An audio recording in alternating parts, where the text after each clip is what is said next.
Hello everyone, success with RM online education में आप सभी का स्वागत है दोस्तों। राजस्थान की जो ज्योग्राफी है उसकी जो हम कलाम की गेस्ट सीरीज़ लेके आ रहे हैं। इस सीरीज़ में देखिए दोस्तों, हमने राजस्थान के भौतिक स्वरूप वाला टॉपिक पूरा अच्छे से कवर कर लिया है, एंटायरली कवर किया है। आप देख लें, बहुत जल्दी आपको पूरा टॉपिक समझ में आ जाएगा और आपका रिवीजन हो जाएगा।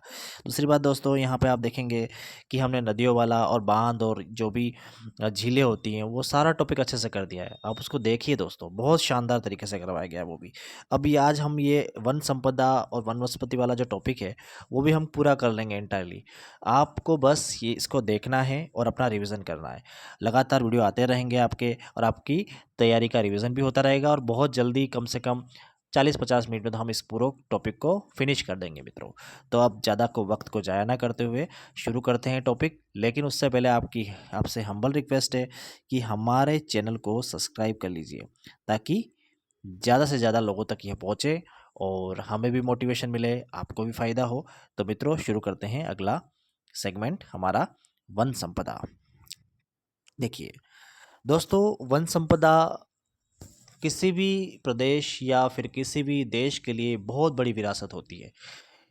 देखिए दोस्तों, किसी भी देश की आर्थिक प्रगति भी इतनी महत्वपूर्ण नहीं होती है जितनी पर्यावरणीय प्रगति ज़्यादा महत्वपूर्ण होती है। क्योंकि आर्थिक प्रगति तो हम देश के साथ कर सकते हैं हमेशा, लेकिन पर्यावरण एक बार अगर पर्यावरण का अपक्षय हो जाए, पर्यावरण खत्म हो जाए, तो उसको वापस से बनाए रखना बड़ा मुश्किल होता है दोस्तों। और उसका परिणाम क्या होगा? ग्लोबल वार्मिंग होगी, साथ में बीमारियाँ होगी, साथ में पॉल्यूशंस होगा, न जाने कितनी तरह की बीमारियाँ, और उससे मानव जाति त्रस्त हो जाती है।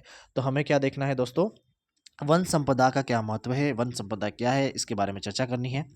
देखिए, भौगोलिक दृष्टि से राजस्थान वनों का वर्गीकरण अलग अलग तरह से किया गया है, अलग अलग विद्वानों किया गया है। लेकिन हम मोटा मोटी बात करें तो भौगोलिक दृष्टि से राजस्थान के वनों का वर्गीकरण इस प्रकार हुआ है कि उष्ण कटिबंधीय कंटीले वन, जो कांटे वाले वन होते हैं उसे कंटीले वन कहते हैं। तो उष्ण कटिबंधीय कंटीले वन हो गया, इसको हम थ्रॉन फॉरेस्ट भी कहते हैं। इंग्लिश मीडियम वाले ध्यान रखें, कंटीले वन को थ्रॉन फॉरेस्ट कहते हैं। उस तरह से बात करें, उष्ण कटिबंधीय शुष्क पतझड़ वन, ठीक है। अब इसे इंग्लिश में बोल लेता हूँ, थोड़ा याद रखना। ट्रॉपिकल ड्राई डेसिडियस फॉरेस्ट, इसे क्या कहते हैं? उष्ण कटिबंधीय शुष्क पतझड़ वन, ठीक है। और एक होता है तीसरा वन की जो कैटेगरी बताई है, उपोष्ण पर्वतीय वन, जिसे हम कहेंगे सब ट्रॉपिकल हिल फॉरेस्ट, ठीक है। तो यहाँ पे मित्रों याद रखें, हम कहेंगे उपोष्ण पर्वतीय वन या फिर अर्ध उष्ण कटिबंधीय सदाबहार वन। तो फिर से एक बार रिकैप कर लेते हैं कि वनों का वर्गीकरण कैसे किया है मित्रों। देखिए, उष्ण कटिबंधीय कंटीले वन, दूसरा है उष्ण कटिबंधीय शुष्क पतझड़ वन, और तीसरा कैटेगरी का जो वर्गीकरण है वो किया गया है उपोष्ण पर्वतीय वन। आपको ये 3 वन की कैटेगरी याद रखनी है। जब भी आपको एग्ज़ाम के पॉइंट ऑफ व्यू से पढ़ना हो तो सबसे पहले आपके माइंड में वन जब आएंगे तो वनों की 3 कैटेगरी आएगी। और 3 कैटेगरी में सबसे पहली कैटेगरी क्या होगी मित्रों? पहली कैटेगरी होगी वनों का वर्गीकरण या वनों के प्रकार। और इसका वर्गीकरण कैसे किया गया है? उष्ण कटिबंधीय कटीले वन, फिर उष्ण कटिबंधीय शुष्क पतझड़ वन, और फिर बात करें उपोष्ण पर्वतीय वन, ठीक है।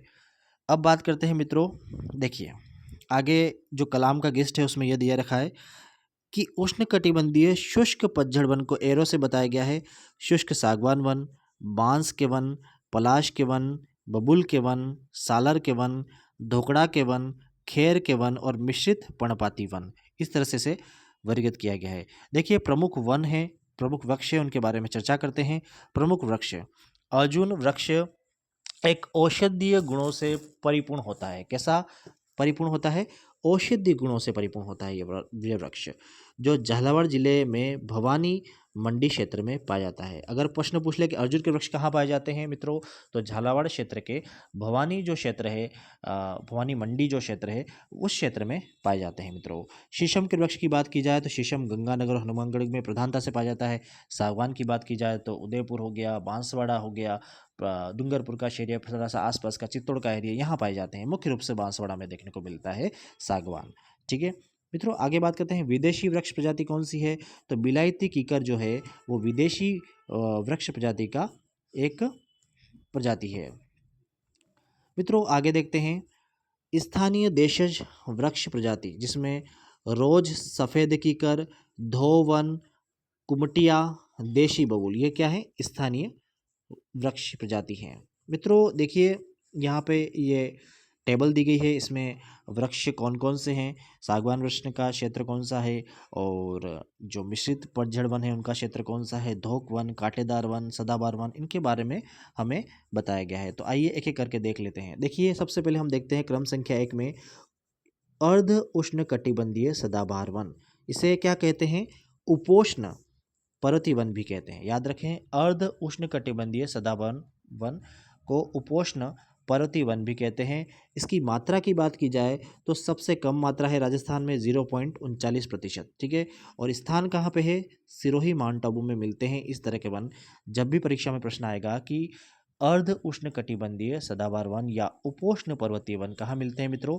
मित्रों मिलते हैं सिरोही माउंट आबू में। ठीक है, और दोस्तों ये भी याद रखें कि इसका जो वर्षा जो क्षेत्र है इन वनों का, वो 150 सेमी से अधिक की जो वर्षा होती है वहाँ पे ये वन पाए जाते हैं। कैसे वन? सदाबहार वन कह सकते हैं या फिर इन्हें अर्ध उष्णकटिबंधीय वन कहते हैं दोस्तों। अब मित्रों आगे देखते हैं, ऊंचाई में पाए जाते हैं इसलिए पर्वतीय वन होते हैं। और मुख्य वृक्ष कौन कौन से हैं? सीरिल, जो सीरिस होते हैं, बांस होते हैं, बेल, जामुन, रोहिड़ा, ये सभी वृक्ष इस कैटेगरी में आते हैं। तो इस कैटेगरी को आप अच्छे से समझ चुके हैं मित्रों। अब बढ़ते हैं अगली कैटेगरी की तरफ। अगला क्रम संख्या 2 में शुष्क सागवान वन। देखिए शुष्क सागवान वन का जो प्रतिशत है, मात्रा है राजस्थान में 6.86% है। 6.86% या 6.86% इसका मात्रा है। वर्षा की जरूरत होती है 75 से 110 सेमी वर्षा जरूरत होती है इन वनों में। बांसवाड़ा, प्रतापगढ़, डूंगरपुर, दक्षिणी उदयपुर, आबू पर्वत, कोटा, बारा, सलूमबर, झालावाड़ क्षेत्रों में शुष्क सागवान वन पाए जाते हैं। और इनकी जो ऊंचाई होती है वो 250 से 450 मीटर की ऊंचाई पर पाए जाते हैं। इन वनों में शशी सागवान, आम, तेंदू, गुलर, महुआ, साल, बेर, ये सब वन पाए जाते हैं। मित्रों ये कैटेगरी भी हमने कवर कर ली।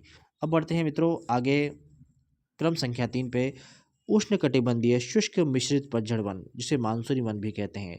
और इनका जो प्रतिशत है वो 28% के लगभग है। 28.38% के लगभग है मित्रों, याद रखें।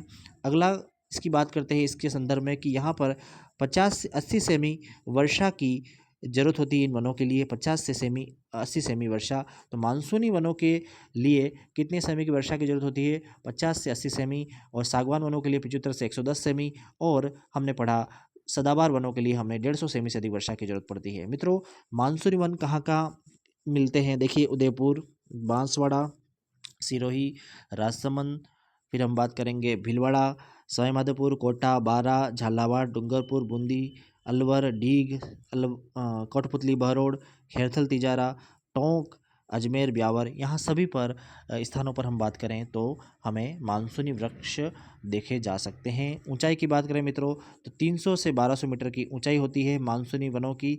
और यहाँ पर आम, धोकड़ा, तेंदू, सालर, बांस, ओक, केर, ढांक, गुलर, बरगद, पलाश, ये सभी यहाँ पर पाए जाते हैं। मित्रों अगली कैटेगरी के वन की बात करते हैं। अगली कैटेगरी है शुष्क उष्णकटिबंधीय वन, जिसे धोक वन कहते हैं। और राजस्थान में सर्वाधिक प्रतिशत की मात्रा, सर्वाधिक संख्या में कहें जो एरिया में, तो हम बात करें धोक के वन मिलते हैं। इसके लिए 30 से 60 सेमी की वर्षा जरूरी है। और अरावली के पश्चिमी भागों में धोक के वन पाए जाते हैं। याद रखना हमारी अरावली पर्वतमाला यहाँ से जा रही है। देखिए मैप में मैं बता देता हूँ आपको। यहाँ पर अरावली, जैसे कि ये राजस्थान का मैप बना के देखते हैं मित्रों, थोड़ा सा आपको समझाने की कोशिश करते हैं। ये राजस्थान का मैप है मित्रों, और ये इस तरह से राजस्थान का मैप है। ये हाड़ौती का भाग है, ये दक्षिणी राजस्थान, ये पूर्वी राजस्थान, ये उत्तरी राजस्थान, और ये पश्चिमी राजस्थान। मित्रों अब बात करते हैं, देखिए यहाँ ये जो वन है पश्चिमी भाग, अब अरावली का जो अरावली इस तरह से जा रही है, देखिए आप उत्तर से दक्षिण की तरफ। ठीक है, इस तरह से दक्षिण पश्चिम से लेकर उत्तर पूर्व तक अरावली का विस्तार है राजस्थान में। और यहाँ पर हम बात करेंगे तो अरावली का जो पश्चिमी भाग है, ये वाला भाग है, यहाँ पर धोक के वन देखने को मिलते हैं। ठीक है मित्रों, अब बात करते हैं अरावली के पश्चिम भाग, अर्धशुष्क क्षेत्र, सीकर, झुंझुनू, जालौर, जोधपुर, टोंक, जयपुर, सवाईमाधोपुर में धोक के वन देखने को मिलते हैं। 240 से 760 मीटर ऊंचाई वाले क्षेत्रों में देखे जाते हैं। धोकड़ा, बबूल, खेजड़ी, रोहिड़ा, बेर, खेर, ये सभी वन इस श्रेणी में आते हैं। मित्रों अगली कैटेगरी है जो वनों की, उसकी बात करते हैं। उष्णकटिबंधीय कांटेदार वन। देखो 6.26% की इसका जो मात्रा है, और 25 सेमी से कम वर्षा कहाँ पे होती है? जैसलमेर के क्षेत्रों में होती है, तो वहीं ये पाए जाते हैं। तो जैसलमेर, बाड़मेर, बीकानेर, शेखावटी के क्षेत्र जहाँ पर कंटीले झाड़ियाँ पाई जाती है वहाँ मिलते हैं ये। हनुमानगढ़, गंगानगर यहाँ पर ये पाए जाते हैं मित्रों, याद रखें।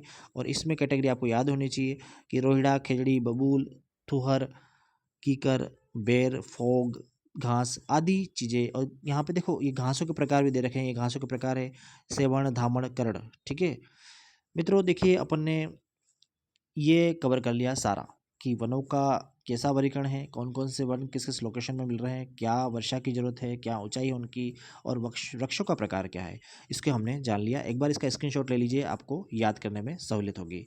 मित्रों अब आगे बढ़ते हैं कलाम के गिस्ट की ओर। आगे क्या दे रखा है इन लोगों ने, देखिए कलाम वालों ने फिर से आगे बहुत अच्छे से इसे प्रेजेंट किया है।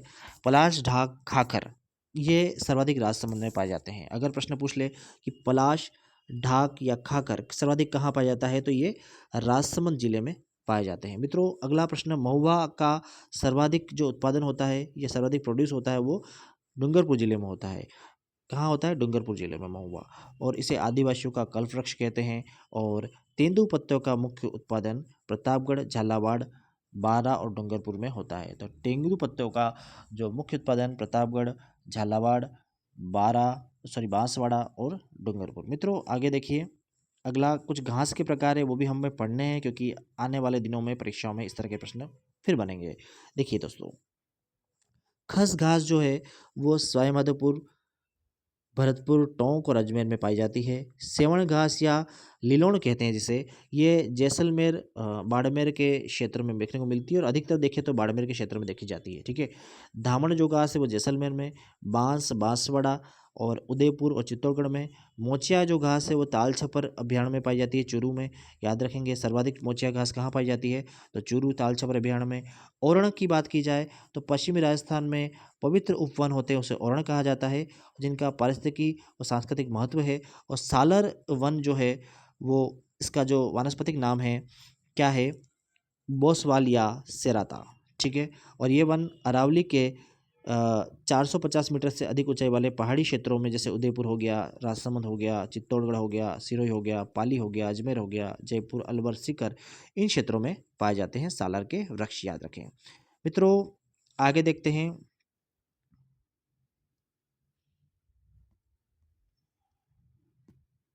देखिए मित्रों आगे देखते हैं प्रशासनिक दृष्टि से राजस्थान को वनों का वर्गीकरण कैसे किया गया, उसके बारे में चर्चा करते हैं। देखिए मित्रों, यहाँ क्षेत्रफल दे रखा है प्रतिशत और सर्वाधिक वन क्षेत्रफल वाला जिला। अब देखिए वनों के प्रकार की बात करते हैं तो आरक्षित वन जो है, रिजर्व फॉरेस्ट है, वो 12,198.71 वर्ग किलोमीटर क्षेत्रफल में फैले हुए हैं। और प्रतिशत की बात की जाए तो 36.95%। और सर्वाधिक वन क्षेत्रफल वाला जिला कौन सा है? आरक्षित वनों का उदयपुर है।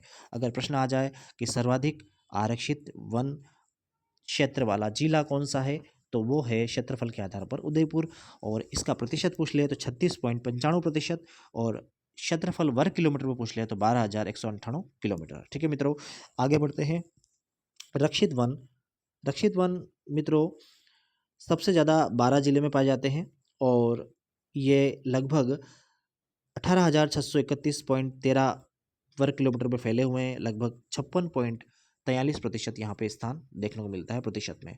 तो जो हमारे सबसे महत्वपूर्ण वन है, जो आरक्षित वन है, जिस पर कटाई और पशुचारण सब पे बैन होता है, सरकार का पूर्ण कंट्रोल होता है इस तरह के वनों पर, याद रखें। और रक्षित वन जो होते हैं उस पर देखो थोड़ा बहुत सरकार ढिलाई दे देती है, आप कटाई कर लो, पशुचारण कर लो, लेकिन पूरी तरह से सरकार यानी पब्लिक के इसमें इंटरफेरेंस नहीं कर सकती, सरकार का कंट्रोल बना रहता है। तो यहाँ आप याद रखें।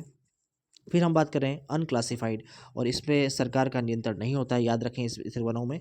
और ये 2,184 वर्ग किलोमीटर में फैला हुआ है, और 6.62% का जो इसका एरिया कवर किया गया है प्रतिशत में। और बीकानेर अनक्लासिफाइड जो वन है उसमें सर्वाधिक वन क्षेत्रफल वाला जिला है। तो यहाँ तक आप समझ चुके होंगे, मैंने आपको सारी बातें बताई, स्क्रीनशॉट ले लीजिए, काम आएगा, बहुत महत्वपूर्ण है। अगला देखिए दोस्तों, नया डाटा के अनुसार बात करते हैं। भारत वन स्थिति रिपोर्ट 2023 राजस्थान वन विभाग 2024-25 के रिपोर्ट के अनुसार 31 मार्च 2024 अधिकतम वनावरण प्रतिशत की बात की जाए तो उदयपुर में 23% है और प्रतापगढ़ में फिर प्रतापगढ़ है, ठीक है। सबसे ज़्यादा कहाँ पे? उदयपुर में 23% अधिकतम वनावरण। पहले भी यही था, शुरू में कई रिपोर्टों में भी यही आया, लेकिन हमें याद रखना है कि यहाँ पर प्रतिशत पूछ लिया जाए तो 23.60%, ठीक है। अब अधिकतम वनावरण क्षेत्रफल वर्ग किलोमीटर की बात की जाए तो यहाँ पे भी स्थान पहला उदयपुर का ही है, फिर अलवर, ठीक है। तो पहला स्थान कहाँ पे? उदयपुर और फिर अलवर, ठीक है। अगला न्यूनतम वनावरण कहाँ पे? चूरू में 0.45 और जोधपुर का, ठीक है। फिर न्यूनतम वनावरण क्षेत्रफल की बात की जाए तो इसमें भी चूरू का पहला स्थान है और उसके बाद हनुमानगढ़ जिले का दूसरा स्थान है। वनावरण में सर्वाधिक वृद्धि सीकर बाड़मेर में की गई। वनावरण में सर्वाधिक वृद्धि कहाँ पर की गई है? सीकर बाड़मेर में। देखो मित्रों, ये प्रश्न बनने की संभावना बनती है प्रबल। वनावरण में सर्वाधिक वृद्धि सीकर और बाड़मेर में देखने को मिली है मित्रों, सीकर और बाड़मेर में। वनावरण में सर्वाधिक कमी बारां और प्रतापगढ़ में देखने को मिलती है। सर्वाधिक कमी कहाँ देखने को मिली है? बारां और प्रतापगढ़ में। और सर्वाधिक झाड़ियों का क्षेत्रफल कहाँ पे मित्रों? पाली जिले में। सर्वाधिक झाड़ियों का क्षेत्रफल कहाँ है? पाली जिले में। और न्यूनतम झाड़ियों का क्षेत्रफल कहाँ है? हनुमानगढ़ जिले में। मित्रों ये याद रखेंगे आप, न्यूनतम झाड़ियों का क्षेत्रफल कहाँ है? हनुमानगढ़ जिले में। सर्वाधिक झाड़ियों का क्षेत्रफल कहाँ है? पाली में। सर्वाधिक वनावरण में कमी बारां और प्रतापगढ़ में देखने को मिली। वनावरण में सर्वाधिक वृद्धि सीकर और बाड़मेर में देखने को मिली। न्यूनतम वनावरण क्षेत्रफल चूरू और हनुमानगढ़ है। और मित्रों न्यूनतम वनावरण चूरू और जोधपुर में देखने को मिला है। इस तरह से हमने इसे कवर करने की कोशिश की है। मित्रों आगे बढ़ते हैं। इस रिपोर्ट को आगे बढ़ाते हैं। राजस्थान में अति सघन वन का अधिकतम क्षेत्र रखने वाले जिले कौन से हैं मित्रों? अलवर, उदयपुर, सवाईमाधोपुर और राजसमंद। अलवर, उदयपुर, सवाईमाधोपुर और राजसमंद, ठीक है मित्रों। तो ये वेरी डेंसिफाई फॉरेस्ट है, याद रखें। अलवर, उदयपुर, सवाईमाधोपुर और राजसमंद। राजस्थान में कार्बन स्टॉक 110.1 मिलियन है, जो देश के कुल कार्बन स्टॉक का 1.51% है। याद रखें इस डाटा को, इस तरह के प्रश्न आजकल बन रहे हैं मित्रों। राजस्थान में कार्बन स्टॉक 110.1 मिलियन है, जो देश के कुल कार्बन स्टॉक का 1.51% है। सर्वाधिक वनाग्नि की जो घटना है वो उदयपुर में देखने को मिली है मित्रों, उदयपुर में 2023-24 में। और राजस्थान वन विभाग वार्षिक रिपोर्ट 2024-25 के अनुसार राज्य में कुल अभिलेखित वन कितने हैं? 33,014 वर्ग किलोमीटर, और जो राज्य के भौगोलिक क्षेत्र का 9.64% है, ठीक है। 33,014 वर्ग किलोमीटर है और 9.64 है। न्यूनतम वन क्षेत्र प्रतिशत कहाँ है? चूरू में 0.57 और फिर जोधपुर में। न्यूनतम वन क्षेत्र की बात करें तो चूरू हनुमानगढ़ में। अधिकतम वन क्षेत्र की प्रतापगढ़ प्रतिशत में बात करें प्रतापगढ़ और करौली। और अधिकतम वन क्षेत्र उदयपुर में है और बारां में है, ये भी याद रखें मित्रों। और प्रथम वन नीति जो आई थी राजस्थान में, राजस्थान राज्य वन नीति 2010 में आई थी। दूसरी वन नीति जो आई वो राजस्थान में राजस्थान वन नीति 5 जून 2023 को आई थी। और इस नीति के आगामी 20 वर्षों में वनस्पति आवरण को राज्य के भौगोलिक क्षेत्र का 20% तक बढ़ाने की बात कही गई है 2040 तक, ठीक है। अब मित्रों आगे देखते हैं वन्य जीव वन जंतु उनका संरक्षण। वन जीव के सुरक्षित और प्राकृतिक आवासों को ध्यान में रखते हुए राजस्थान में 26 वन्य अभयारण्य हैं, अभी 3 राष्ट्रीय उद्यान हैं और 5 बाघ परियोजना हैं और 7 मृग वन हैं, 24 पक्षी स्थल हैं, 37 कंजर्वेशन रिजर्व हैं, 33 आखेट निषेध क्षेत्र हैं, 5 जंतुआलय हैं, 5 रामसर साइट्स हैं और 4 बायोलॉजिकल पार्क बनाए गए हैं। मित्रों देखिए, राष्ट्रीय उद्यान की बात करें तो ये 3 तो हमारे पास नेशनल पार्क है, पार्क टाइगर रिजर्व है। टाइगर रिजर्व कितने हैं? 5 है मित्रों। नेशनल पार्क अभी भी 3 है, याद रखें। 26 वन्य जीव अभयारण्य है हमारे पास, 7 मृग वन है हमारे पास, 24 पक्षी स्थल हैं, 37 कंजर्वेशन रिजर्व है जो संरक्षित क्षेत्र है, 33 आखेट निषेध क्षेत्र हैं, 5 जंतुआलय हैं और 5 रामसर साइट है और 4 बायोलॉजिकल पार्क हैं हमारे पास। देखिए आगे बढ़ते हैं। रणथंभौर राष्ट्रीय उद्यान स्थापना 1980 में की गई थी सवाईमाधोपुर में, ठीक है। यह राज्य का प्रथम व सबसे बड़ा राष्ट्रीय उद्यान है, 282 वर्ग किमी। तो रणथंभौर राष्ट्रीय उद्यान की स्थापना 1980 में की गई थी सवाईमाधोपुर में और यह राज्य का पहला और सबसे बड़ा राष्ट्रीय उद्यान है मित्रों, याद रखें, 282 वर्ग किलोमीटर के साथ। अब बात करते हैं केवलादेव राष्ट्रीय उद्यान घना पक्षी विहार। देखिए स्थापना 1971 में भरतपुर में की गई थी, 1981 में से राष्ट्रीय दर्जा दिया गया और विश्व का सबसे बड़ा और सबसे ज़्यादा शानदार व आकर्षक पक्षी विहार वाला क्षेत्र है। इस उद्यान को 1985 में यूनेस्को द्वारा विश्व प्राकृतिक धरोहर घोषित किया गया था और इसका कुल क्षेत्रफल 28.73 वर्ग किलोमीटर है। इसे पक्षियों का स्वर्ग कहा जाता है। याद रखें मित्रों, पक्षियों का स्वर्ग किसे कहा गया है? घाना पक्षी विहार को। मुख्य प्रजाति की बात करें तो यहाँ पर अंतर्राष्ट्रीय सफ़ेद पक्षी साइबेरियन क्रेन आता है, फिर भारतीय सारस केन आता है, जल मुर्गी यहाँ पर आती है, चीनी मुर्गी आती है, हेरन आता है, पेंटेड स्ट्रॉक्स आता है, कोमोरेंट्स आता है, नॉब बिल्ड डक आता है, वाइट स्पून बिल आता है, सैंड पाइनर आदि आते हैं यहाँ पे। मुकुंदरा हिल राष्ट्रीय उद्यान स्थापना 2012 में कोटा चित्तौड़ के रावलभाटा क्षेत्र में किया गया था। मित्रों आगे देखते हैं, यहाँ पे अभ्यारण्य दिए गए हैं, जिला दिया गया है और वन्य जीव और वन्य विवरण दिए गए हैं, उसके बारे में देख लेते हैं। 26 वन्य जीव अभ्यारण्य, उसके बारे में एक एक करके हम पढ़ लेते हैं। मित्रों देखिए, आपके स्क्रीन के सामने एक एक करके मैं चर्चा कर रहा हूँ।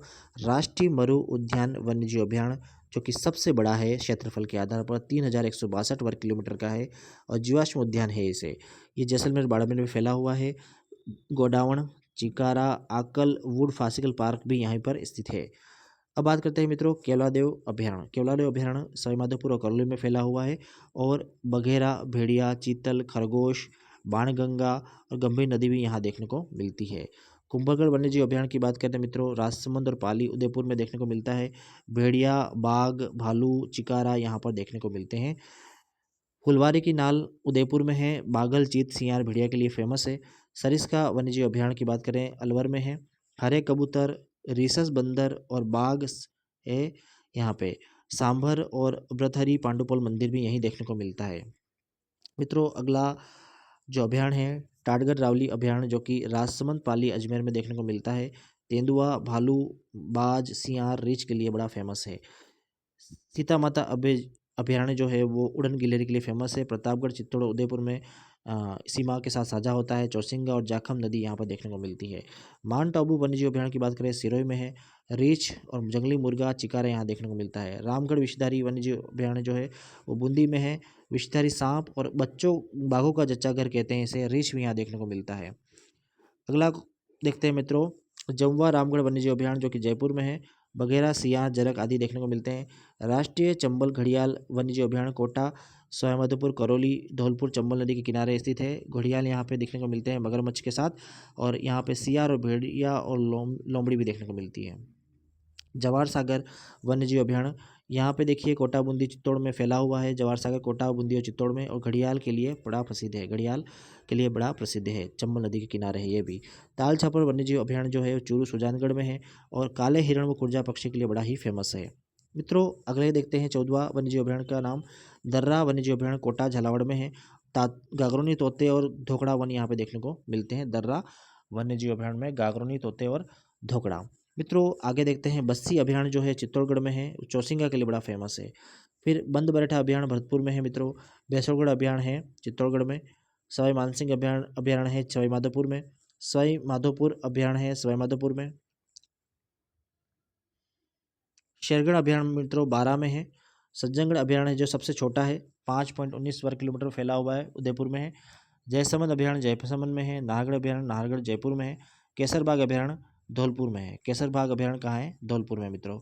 रामसागर अभ्यारण्य है धौलपुर में, और तालाब शाही अभ्यारण्य है धौलपुर में। ठीक है मित्रों, इस तरह से हमने 26 अभ्यारण्य पूरे किए। अब बात करते हैं मित्रों आगे बाघ परियोजना के बारे में। देखिए रणथंभौर बाघ परियोजना है 1973 में इसकी स्थापना की गई थी। सवाईमाधोपुर, करौली, बूंदी और टोंक जिलों में विस्तारित है। सवाईमाधोपुर, करौली, बूंदी और टोंक जिलों में विस्तारित है। 1530 वर्ग किलोमीटर में फैली गई है। 1530 किलोमीटर में फैली गई है, याद रखें मित्रों। वर्ग किलोमीटर में सबसे बड़ी है रणथंभौर टाइगर रिजर्व। ओके मित्रों, अब मित्रों बात करते हैं सरिस्का। सरिस्का की स्थापना 1978 में हुई थी और अलवर और जयपुर में फैली हुई है। मुकुंदरा हिल्स जो है वो टाइगर रिजर्व है, ये भी 2013 में। कोटा, बूंदी, झालावाड़, चित्तौड़ में फैला हुआ है। रामगढ़ विषधारी 2022 में, इसके बूंदी और भिलवाड़ा में है रामगढ़ विषधारी। और धौलपुर करौली है अगस्त 2023 में। करौली धौलपुर में 5,599.64 सबसे छोटी बाघ परियोजना में धौलपुर करौली है। सबसे बड़ी कौन सी है? रणथंभौर। ठीक है मित्रों, आगे देखते हैं मित्रों राजस्थान के प्रमुख रामसर साइट्स के बारे में बात कर लेते हैं, जो कि नई साइट्स भी जुड़ी हैं अभी। देखिए केवलादेव राष्ट्रीय उद्यान जो है रामसर साइट 1982 में जुड़ी थी। सांभर झील की जो रामसर साइट 1990 में जुड़ी थी। तो केवलादेव राष्ट्रीय उद्यान की जो रामसर साइट है वो 1986 में जुड़ी थी, 82 में 1982 में जुड़ी थी, याद रखें। और सांभर झील की जो रामसर साइट है 1990 में जुड़ी थी। और खीचन जून 2025 में, और मैनार जून 2025 में जुड़ी थी। और सिलीसेड जो दिसंबर 2025 में जुड़ी है। और जो आने वाले दिनों में ये तीनों ही साइट बहुत इंपॉर्टेंट है। पूरी रामसर के साइट को क्वेश्चन बनेंगे बहुत सारे परीक्षा में, याद रखें, इसको अच्छे से याद कर लें। मित्रों आगे देखते हैं वन्य जीव शुभंकर मैस्कॉट क्या है उसके बारे में। अजमेर का खड़िया मोर, बारा का मगरमच्छ या मगर, बूंदी का सुरखाब, दौसा का खरगोश, जैसलमेर का गोडावण, जोधपुर का कुर्जा पक्षी, टोंक का हंस, सवाई माधोपुर का बाघ, सिरोही का जंगली मुर्गा, बांसवाड़ा का जल पिपी, बीकानेर का बड़ तीतर या भट्ट तीतर, चुरू का काला हिरण या कृष्णमग, डूंगरपुर का जांघिल, जालोर का भालू, कोटा का उदबिलाव, प्रतापगढ़ का उड़न गिलहरी, सीकर का शाहीन, भीलवाड़ा का मोर, बाड़मेर का मरु लोमड़ी या लौकी, बांसवाड़ा का जल पीपी, राजसमंद का भेड़िया, चित्तौड़गढ़ का चौसिंगा, झुंझुनू का काला तीतर, जयपुर का चीतल, उदयपुर का कब्र बिज्जू, झालावाड़ का गागरोनी तोता, करौली का घड़ियाल, श्रीगंगानगर का चिकारा, नागौर का राजहंस, पाली का तेंदुआ, भरतपुर का सारस, धौलपुर पंजीरा इंडियन स्क्रीमर, हनुमानगढ़ का छोटा किलकिला या किंगफिशर। मित्रों और देखते हैं कंजर्वेशन रिजर्व है जो 33 है, 37 है, याद रखें। 37 को अच्छे से पढ़ना है, ये एग्जाम के पॉइंट ऑफ व्यू से बड़े ही इंपॉर्टेंट है मित्रों। देखिए आगे देखिए, जोड़बीड़ गढ़वाल ये कहाँ पर है, बीकानेर में। जवाई बांध लेपर्ड 1 फर्स्ट पाली में है, जवाई बांध लेपर्ड 2 ये भी पाली में है। बीड़ कंजर्वेशन रिजर्व कहाँ है, झुंझुनू में। मनसा माता कंजर्वेशन रिजर्व कहाँ है, झुंझुनू में। बिसलपुर कंजर्वेशन रिजर्व कहाँ है, टोंक में। सुंदा माता कंजर्वेशन रिजर्व कहाँ है, जालोर सिरोही में। शाकंभरी कंजर्वेशन रिजर्व कहाँ है, सीकर निमखरना में। घोंघेलाव कहाँ है, नागौर में। रोटू कहाँ है, नागौर में। गुड़ा विश्नोई जोधपुर में। इसके बाद बात करें मित्रों, उमेदगंज पक्षी विहार कोटा में, बांसियाल खेतड़ी झुंझुनू में, शाहबाद के जंगल 12 में, शाहबाद तलहटी 12 में, हमीरगढ़ भीलवाड़ा में, बीड़ घास फुली या खुर्द, बीड़ घास फुलिया खुर्द भीलवाड़ा में, बांज आमली 12 में, बागदड़ा क्रोकोडाइल उदयपुर में, झालाना आमानगढ़ जयपुर में। मित्रों आगे बात करते हैं, वाडा खेड़ा सिरोही में, रामगढ़ कुंजी सुवास 12 में, खड़मोर कंजर्वेशन रिजर्व अजमेर में, सोरसन 12 में, सोरसन 2 12 में, सोरसन 3 12 में, बीड़ मुहाना ए जयपुर में, बीड़ मुहाना बी जयपुर में, गंगा भैरव घाटी अजमेर में, बीड़ फतेहपुर सीकर में, बांसियाल खेतड़ी बागौर झुंझुनू में, रणखार जालौर में जंगली गधों हेतु, कुर्जा कंजर्वेशन रिजर्व फलोदी में, बालेश्वर नीमखथाना सीकर में, अमरख महादेव लेपर्ड उदयपुर में, माहिसर कंजर्वेशन रिजर्व बड़ी झील उदयपुर में, असोप कंजर्वेशन रिजर्व भीलवाड़ा में। नवीनतम 37वां है असोप वाला, ठीक है। राजस्थान बजट में दिया गया है ये 2026 में। मोखला पारेवर जैसलमेर बुचारा मैन कोटपुतली 2 नव सजी कंजर्वेशन प्रस्तावित हैं, ये हुए नहीं है, प्रस्तावित हैं, इन्हें भी याद रखें। जो बजट में दिया गया है मोखला पारेवर जैसलमेर में, बुचारा मैन कोटपुतली बहरोड में नए हैं जो प्रस्तावित हैं। मित्रों आगे देखते हैं जंतुआलय।